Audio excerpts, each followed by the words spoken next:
born from the golden legacy of Mukunda Jewelers. Porvi, grand opening at KPHP on November 1st.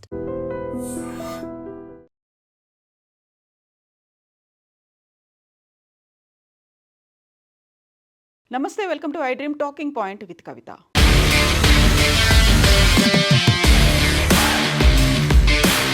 ఒక హృదయ విదారకరమైనటువంటి సంఘటన ఇది. నిర్లక్ష్యానికి పరాకాష్ఠతో జరిగినటువంటి దుర్ఘటన ఇది. ఎస్, అనుకోకుండా జరిగినటువంటి ప్రమాదం ఏం కాదు. తెలుసు ఇలాంటి ప్రమాదాలు జరిగే అవకాశం ఉంది అని కూడా తెలుసు.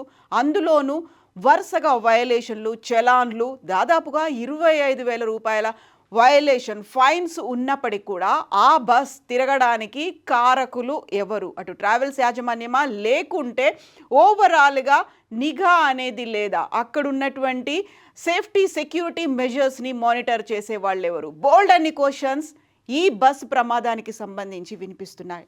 తగలబడిపోయినటువంటి ఈ బస్ కర్నూలు జిల్లా చిన్నటేకూరు దగ్గర జరిగింది. 1 కాదు 2 కాదు, దాదాపుగా 22 మంది చనిపోవడానికి, సజీవ దహనం అవడానికి కారణమైంది ఈ వోల్వో బస్.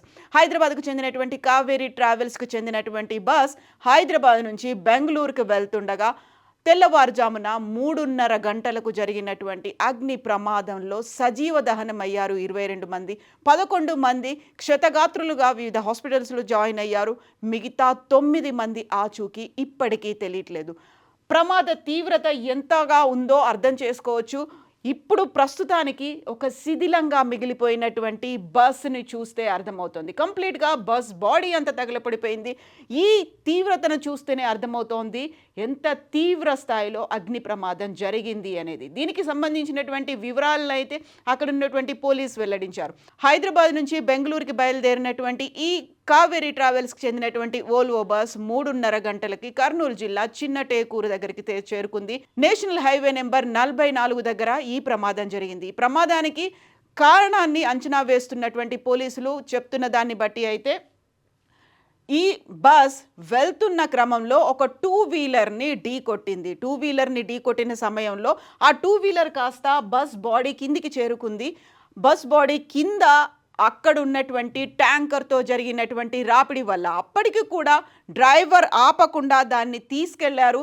ఆ నేపథ్యంలోనే 2 వీలర్ నడుపుతున్నటువంటి వ్యక్తి శివశంకర్గా ఐడెంటిఫై చేశారు. ఆయన డెడ్ బాడీ, ఆయన కూడా మరణించారు. డెడ్ బాడీ రోడ్డుకి అవతల వైపున పడిపోయింది. ఇది కొన్ని మీటర్లు ఇలా ప్రయాణం చేసిన తర్వాత రాపిడికి కనీసం డ్రైవర్ కూడా అప్పటికి బస్సుని ఆపకపోవడంతో మంటలు చెలరేగాయి. అయితే ఆ మంటల్ని గమనించినటువంటి డ్రైవర్ అది చిన్న ప్రమాదమే అనుకొని అక్కడున్నటువంటి ఫైర్ బబుల్స్తో వాటిని ఆపే ప్రయత్నం చేసినప్పటికీ కూడా అది కంప్లీట్గా ఏసీ వెహికల్ కావడం, అందులోనూ క్లోజ్డ్గా ఉండడంతో మంటలు మెల్లిమెల్లిగా వ్యాప్తి చెందాయి. డ్రైవర్తో పాటుగా డ్రైవర్కి సహాయకుడిగా ఉన్నటువంటి వ్యక్తి, అలాగే 11 మంది మాత్రం అక్కడ అద్దాలని, ఎమర్జెన్సీ డోర్స్ని పగలగొట్టుకొని బయటికి వచ్చారు, క్షతగాత్రులయ్యారు. అయితే నిన్న రాత్రి వర్షం కూడా కురిసింది. అటువైపు నుంచి ఆపోజిట్ డైరెక్షన్ నుంచి వెళ్తున్నటువంటి కొంతమంది కార్ డ్రైవర్లు ఈ విషయాన్ని గమనించి ఇమ్మీడియట్గా ఆపుకొని కిందికి దూకినటువంటి 11 మందిలో 6గురిని ఇమ్మీడియట్గా హాస్పిటల్స్కి తరలించారు, దగ్గరున్నటువంటి హాస్పిటల్స్ని. కొంతమంది అయితే ఫోటోలు తీసుకుంటూ ఉన్నారు, వీడియోలు తీసుకుంటూ ఉన్నారు తప్ప సకాలంలో స్పందించలేదు అనేటువంటి మాటని ఇంకొక వ్యక్తి కూడా సోషల్ మీడియాలో షేర్ చేసుకున్నారు. అక్కడ ఉన్నటువంటి ఇంత హృదయ విదారకంగా ఉన్నటువంటి విజువల్స్ని, తగలబడిపోతున్నటువంటి బస్తో పాటుగా దగ్ధమవుతున్నటువంటి వ్యక్తులు, మనుషుల బాడీస్ని కూడా చూసిన తర్వాత కూడా కొంతమంది వీడియోలు తీసుకున్నారు తప్ప ముందుకొచ్చి హెల్ప్ చేయలేదు అనేటువంటి మాట హృదయం ఉన్న ప్రతి ఒక్కరిని చెలింపచేస్తోంది. ఆ సమయంలోనే ఒకవేళ రెస్పాండ్ అయి ఉంటే మనం చూడొచ్చు, అక్కడ ఉన్నటువంటి కొంతమంది వ్యక్తులు ఏం చేయాలో అర్థం కాని పరిస్థితుల్లో అప్పటికప్పుడు హాస్పిటల్స్కి ఫోన్ చేశారు, అంబులెన్స్కి, ఫైర్ టెండర్స్కి, అక్కడ ఉన్నటువంటి పోలీసులకి ఫోన్ చేశారు. వాళ్ళు స్పందించి వచ్చేసరికి జరగాల్సిందంతా జరిగిపోయింది. ఒక ఘోరాన్ని కళ్ళ ముందు ఎలా జరుగుతుందో ఏమీ చేయలేని నిస్సహాయ పరిస్థితిలో ఉన్నటువంటి వ్యక్తుల్ని మనం చూస్తున్నాం. 22 మంది మరణించారు. అందులో ఒక ఫ్యామిలీయే మరణించినట్టుగా, నెల్లూరుకి చెందినటువంటి వాళ్ళు మరణించినట్టుగా తెలుస్తోంది. యాక్చువల్గా ఈ బస్కి సంబంధించి అది ఎక్కడ రిజిస్టర్ అయ్యింది, దాని మీద ఎన్ని చలాన్లు ఉన్నాయి అనేది మెల్లిమెల్లిగా ఇప్పుడైతే బయటకు వస్తోంది. సో ఈ బస్ DD01N9490 అంటే ఇది డామన్ డయ్యూలో రిజిస్టర్ అయినటువంటి బస్ ఇది.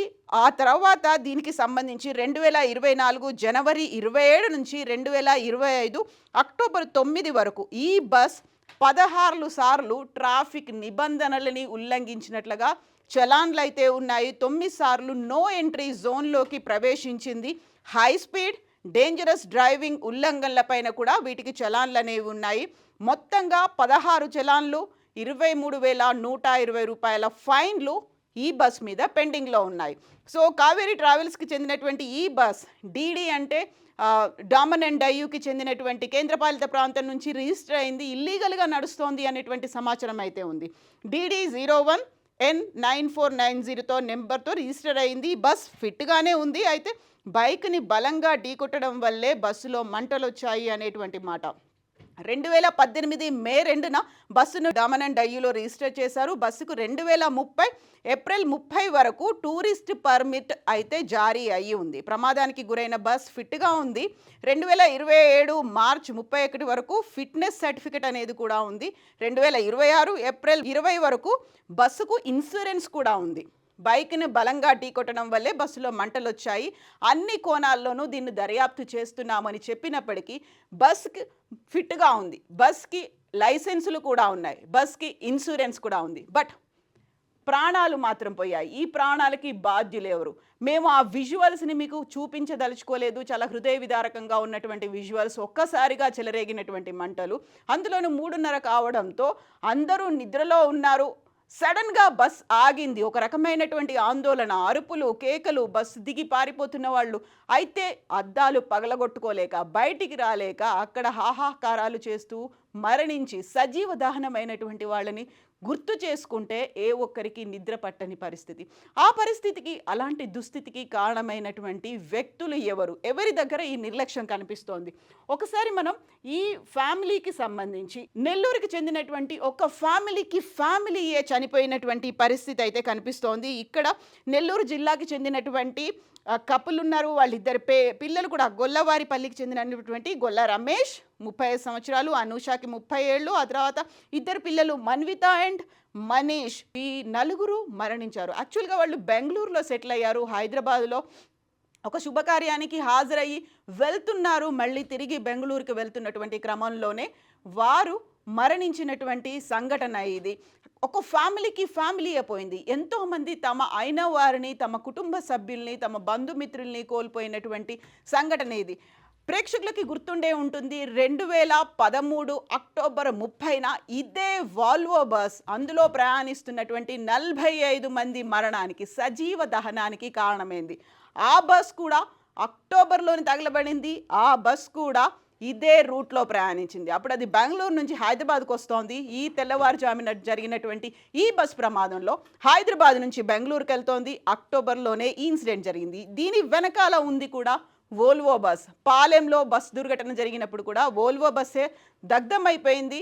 ఈ నిన్న జరిగినటువంటి, ఈ తెల్లవారుజామున జరిగినటువంటి ఇన్సిడెంట్లో కూడా వోల్వో బస్సే ఉంది. అసలు వోల్వో బస్ మన రోడ్లకి సరిపోదు అనేటువంటి ఒక టెక్నికల్గా ప్రాబ్లమ్స్ ఉన్నాయి. ఆ హైట్ కావచ్చు, లేకపోతే ఆ బాడీ అనేది మన బస్ రూట్లకి, మనకు రోడ్డుకి సరిపోదు అనేటువంటి వాదనలు కూడా వినిపించాయి. అయితే అప్పుడు వోల్వో మాత్రం దాన్ని యాక్సెప్ట్ చేయలేదు. టెక్నికల్గా ఉన్నటువంటి ఇష్యూ కావచ్చు, ఒక కేసు టేకప్ చేసినప్పటికీ అది కూడా కాస్త సైడ్ లైన్ అయిపోయింది. బట్ సెకండ్ వోల్వో బస్ కూడా మళ్ళీ తగలబడ్డం, అది కూడా అదే రూట్లో తగలబడ్డం.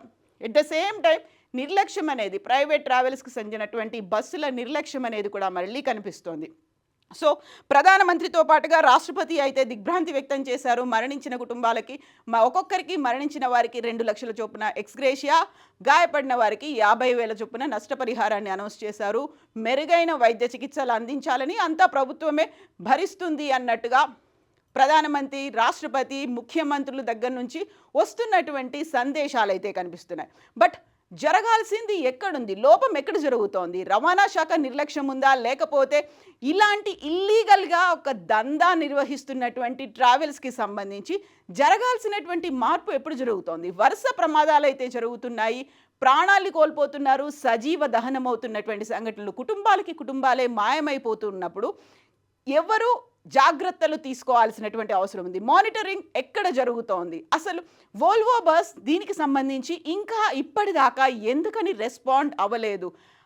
మొత్తంగా అయితే 40 మందికి పైగా అందులో ఉన్నారు సిబ్బందితో సహా అని చెప్పినప్పుడు కూడా రికార్డ్స్ అయితే లేవు.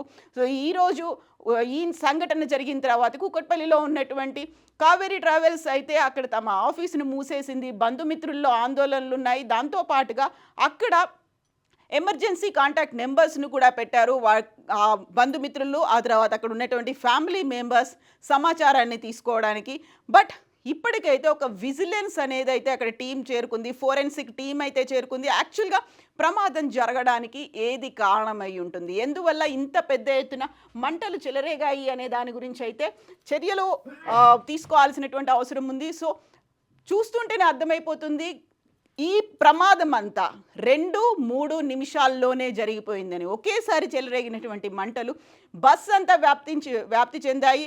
కేవలం 3 నిమిషాల్లో జరిగినటువంటి ఈ అతిపెద్ద దుర్ఘటన, అత్యంత హృదయ విదారకరమైనటువంటి ఘటనలో ఇప్పటికీ అఫీషియల్గా ఎంతమంది అనేది తెలియదు. ఫోన్లు అయితే స్విచ్ ఆఫ్ చేసి ఉన్నాయి, అవి ఫోన్లు తగలబడిపోయాయా, ఏం జరిగింది అనేది తెలియదు. 9 మంది ఎక్కడికి వెళ్ళిపోయారు, వారు కూడా ఇందులోనే ఉండిపోయారా, బయటపడలేని స్థితిలో ఉన్నారా, లేకుంటే దూకి ఎక్కడికైనా వెళ్ళిపోయారా, ఏదైనా హాస్పిటల్లో జాయిన్ అయిపోయారా, భయంతో ఎక్కడైనా పరుగులు తీసారా, ఏ వెహికల్లో అయినా ఎక్కి వెళ్ళిపోయారా, అది ఇప్పటికీ కూడా తెలియని పరిస్థితి. ఫోన్లు కూడా లేవు, కాంటాక్ట్ చేసే పరిస్థితి లేదు. 22 మంది అయితే ఇప్పటికీ తెలిసింది, 11 మంది హాస్పిటల్స్లో ఉన్నారు. మిగతా 9 మంది ఎవరు? 2 చిన్నారులు కూడా ఇందులోనే మరణించారు కాబట్టి సో మిగతా వారి పరిస్థితి ఏంటి అనేది ఇప్పటికి కూడా అంతుపట్టని ఒక మిస్టరీగా మిగిలిపోయింది. ఫోరెన్సిక్ టీం అయితే అక్కడికి చేరుకుంది. అక్కడ జరుగుతున్నటువంటి ఇన్సిడెంట్కి సంబంధించి అసలు ప్రమాదం ఎలా జరిగింది అనేది తెలుసుకోవడానికి అయితే యాక్చువల్గా రీజన్ ఐడెంటిఫై చేయడానికి కూడా టైం పడుతుంది. ఇప్పటికైతే ప్రాథమికంగా తెలిసిన దాన్ని బట్టి బైక్ యాక్సిడెంట్కి గురవడంతోనే జరిగింది అని. బట్ ఒక నిర్లక్ష్యం అనేది అయితే కనిపిస్తుంది, ఒక నిర్లిప్తత ఉంది.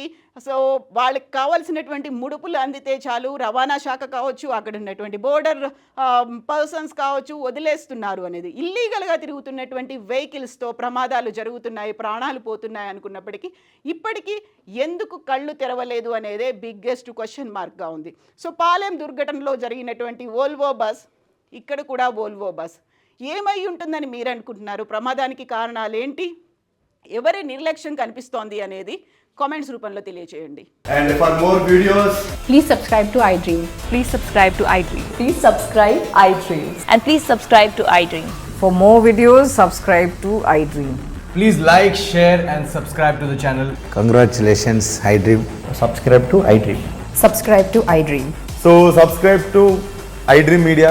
iDream ki iDream team andarki huge congratulations. Please subscribe iDream Media. Please subscribe to iDream. Subscribe iDream. Please subscribe to iDream. iDream అంటే నా కళల ఛానల్ను సబ్స్క్రైబ్ చేసుకున్న నోరు తిరుగుతలేదు, మీరైతే గంట గుర్తు కొట్టండి. For more such videos, please subscribe to iDream.